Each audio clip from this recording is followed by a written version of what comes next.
Welcome to YOUCANIC. Today on YOUCANIC we have a 2012 Subaru Impreza, and on the Subaru we're going to show you how to put your car into neutral via the neutral park safety switch override. So say the battery is dead, or for whatever reason you can't get this to go into neutral, there's an override that you can do to be able to move your vehicle to either get it pushed off the street or to tow it onto a tow truck. If you will need your steering wheel to turn, you'll need at least the key to put in there to make sure that you can unlock the steering wheel to turn it one way or the other.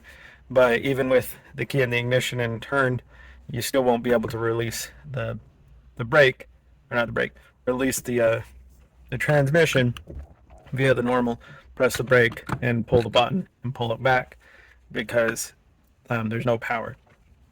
So you would have a little cover right here generally, so you would pop that cover off, and then you'll need just a screwdriver with some length on it, and just go straight down in here, and you're just going to press straight down.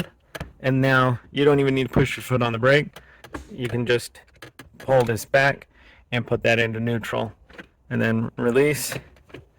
And then to put it back up into park, we also need to still have this down in there, and that way we can shift it through the transmission to get it into gear and or to park. So that's how you would release your transmission manually on your Subaru of an Impreza. Thanks for watching YOUCANIC, where you can be the mechanic.